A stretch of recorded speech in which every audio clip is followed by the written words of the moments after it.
হরে কৃষ্ণ। প্রিয় ভক্ত শ্রোতাবৃন্দ, আশা করি ভালো আছেন আপনারা। আজকে আমরা একটু অন্যরকম বিষয় নিয়ে আলোচনা করতে চাই।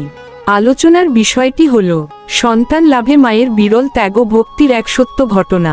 নমস্কার, কৃষ্ণা টক্স বাংলা চ্যানেলে আপনাদের সকলকে জানাই সশ্রদ্ধ সাদর আমন্ত্রণ। আজকের এই বিশেষ আলোচনাটি কেবল একটি কাহিনী নয়, এটি আমাদের বিশ্বাসের ভিত নাড়িয়ে দেওয়ার মতো এক পরম সত্য। আমরা আজ শুনব এক জননীর বিরল এবং অবিশ্বাস্য ভক্তির কথা, যা পশ্চিমবঙ্গের প্রথিতযশা কীর্তনিয়া শ্রী প্রদীপ পাল মহাশয়ের এক হৃদয়স্পর্শী বর্ণনা থেকে উঠে এসেছে।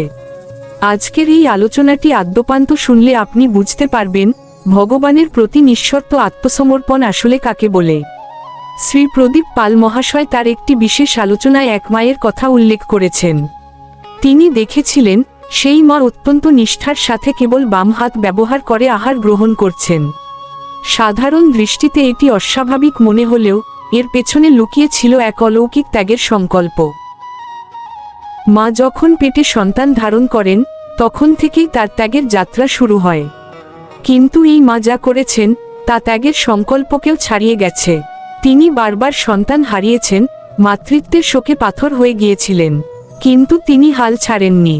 তিনি মন্দিরে গিয়ে গোবিন্দের শ্রীবিগ্রহের সামনে দাঁড়িয়ে বলেছিলেন, হে অন্তর্যামী, যদি আমার কোলে একটি সন্তান দাও এবং সে জীবিত থাকে, তবে আমার এই কর্মক্ষম ডান হাতটি আমি তোমার চরণে বিসর্জন দিলাম। এই হাত দিয়ে আমি আর ইহজগতের কোনো কাজ করব না, এই হাত কেবল তোমার সেবায় থাকবে। প্রিয় ভক্ত মণ্ডলী, শ্রীমদ্ভগবদ্গীতায় শ্রীকৃষ্ণ অর্জুনকে বারবার ত্যাগের মহিমা শিখিয়েছেন। কিন্তু এই মায়ের ত্যাগ আমাদের চোখে আঙুল দিয়ে দেখিয়ে দেয় যে আমরা আসলে কতটা কৃপণ।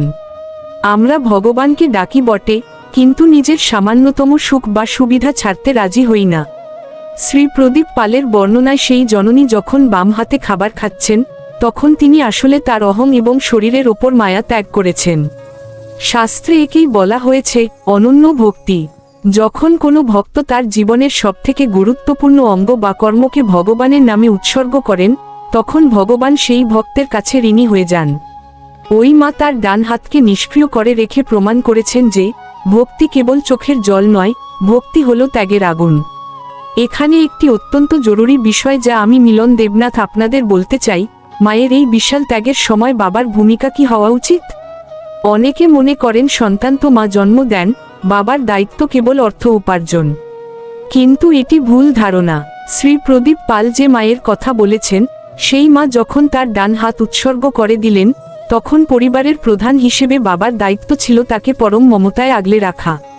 একজন বাবা যদি পাষণ্ডের মতো আচরণ করেন বা মায়ের এই আধ্যাত্মিক অনুভূতিকে উপহাস করেন, তবে সেই ত্যাগের মর্যাদা রক্ষিত হয় না। শাস্ত্র বলে, গর্ভাবস্থা থেকে শুরু করে সন্তান মানুষ হওয়া পর্যন্ত বাবার উচিত মায়ের চারপাশে একটি পবিত্র এবং নির্ভয় পরিবেশ তৈরি করা। বাবার উচিত মায়ের এই ভক্তিকে সম্মান দিয়ে নিজে আরও বেশি করে হরিনাম জপ করা। কারণ মা ও বাবা যখন একসাথে ভক্তির পথে চলেন, তখনই সেই ঘরে ভগবানের আশীর্বাদ নেমে আসে। আবারও যদি আমরা সেই মায়ের কথায় ফিরে আসি, প্রদীপ পাল মশাইয়ের সেই বর্ণনায় দেখা যায়, মা যখন বাম হাতে খাচ্ছেন, তখন তার মুখে কোনো আক্ষেপ নেই, বরং এক অদ্ভুত তৃপ্তি আছে।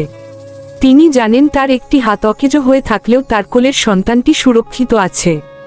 এটিই তো সনাতন ধর্মের শিক্ষা।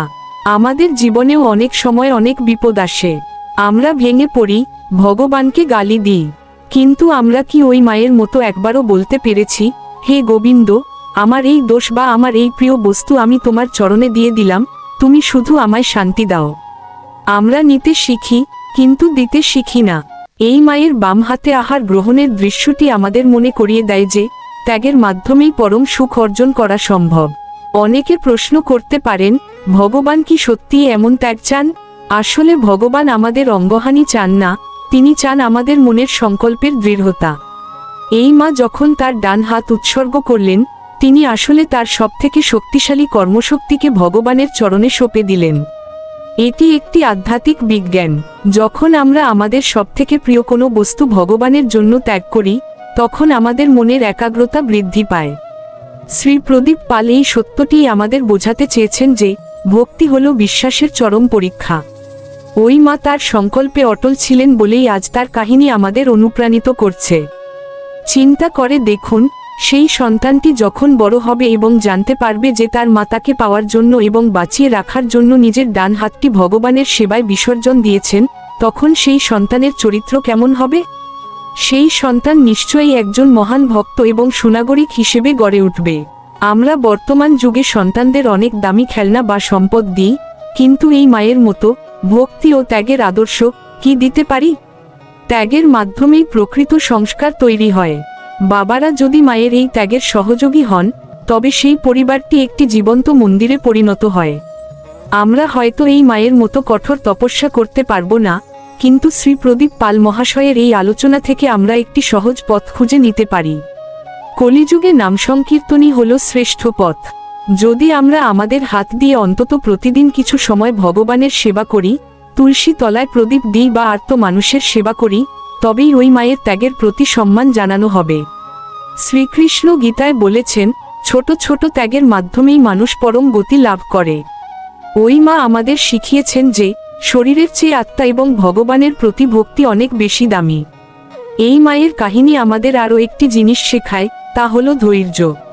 তিনি একবার সন্তান হারিয়েছেন, দুবার হারিয়েছেন, তবুও তিনি ভগবানের ওপর থেকে বিশ্বাস হারাননি।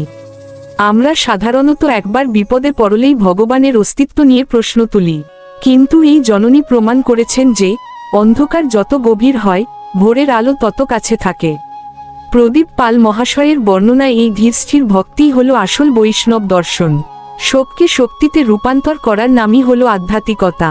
আজকের এই ভোগবাদী সমাজে যেখানে সবাই কেবল আমার আমার করে ব্যস্ত, সেখানে এই মায়ের কাহিনী একটি বড় চপেটাঘাত। আমরা ভোগ করতে চাই, কিন্তু ত্যাগ করতে ভয় পাই। অথচ প্রকৃতির নিয়ম হল, আপনি যা দেবেন তাই ফিরে পাবেন। মাতার হাত দিয়েছেন, বিনিময়ে পেয়েছেন সন্তানের জীবন এবং চিরস্থায়ী শান্তি। বাবা হিসেবে যারা এই ভিডিও দেখছেন, তাদের বলবো, পরিবারের আধ্যাত্মিক শক্তি বৃদ্ধিতে আপনারা অগ্রণী ভূমিকা নিন। মায়ের ত্যাগের পাশে বাবার নিষ্ঠা যুক্ত হলে তবেই সমাজ বদলাবে। আসুন আমরা নিজের জীবনের দিকে তাকাই। আমরা কি আমাদের সময়ের কিছু অংশ ভগবানের সেবায় দিতে পারি না? এই মা তো হাত উৎসর্গ করেছেন। আমরা কি আমাদের একটি খারাপ অভ্যাস, যেমন ক্রোধ বা মিথ্যা বলা, ভগবানের চরণে উৎসর্গ করতে পারি না? প্রদীপ পাল মহাশয় যখন এই কাহিনীটি বলছিলেন, তখন তার উদ্দেশ্য ছিল আমাদের ভক্তিকে জাগিয়ে তোলা। এই মায়ের কাহিনী আজীবন আমাদের হৃদয়ে রেশ রেখে যাবে, কারণ এটি কেবল একটি গল্প নয়, এটি হলো ত্যাগের মাধ্যমে অসম্ভবকে সম্ভব করার এক জীবন্ত নিদর্শন। প্রিয় দর্শক ও বৃন্দ, জীবনের প্রতিটি ক্ষেত্রে এই শিক্ষাকে প্রয়োগ করার চেষ্টা করুন। ধৈর্য ধরুন এবং পূর্ণ বিশ্বাসে গোবিন্দকে ডাকুন। আমাদের কৃষ্ণা টক্স বাংলা চ্যানেলে প্রতিদিন রাত ৮টায় আমরা এমন সব অমূল্য রত্নসম কাহিনী এবং শাস্ত্রীয় আলোচনা নিয়ে হাজির হই। আজকের এই হৃদয়স্পর্শী আলোচনাটি যদি আপনার মনে রেখাপাত করে থাকে, তবে ভিডিওটি লাইক করুন এবং আপনার বন্ধুদের ও আত্মীয়দের সাথে শেয়ার করুন। কে জানে, হয়তো আপনার একটি শেয়ারের মাধ্যমে কোনো বিচলিত মন আজ শান্তি পেতে পারে। আপনারা আমাদের চ্যানেলে নতুন হয়ে থাকলে সাবস্ক্রাইব করে বেল আইকনটি টিপে রাখুন, যাতে কোনো গুরুত্বপূর্ণ আলোচনা আপনার থেকে মিস না হয়ে যায়। আজ তবে এই পর্যন্তই। সকলে সুস্থ থাকুন, ভক্তিপথে থাকুন। শ্রী মিলন দেবনাথ। হরে কৃষ্ণ।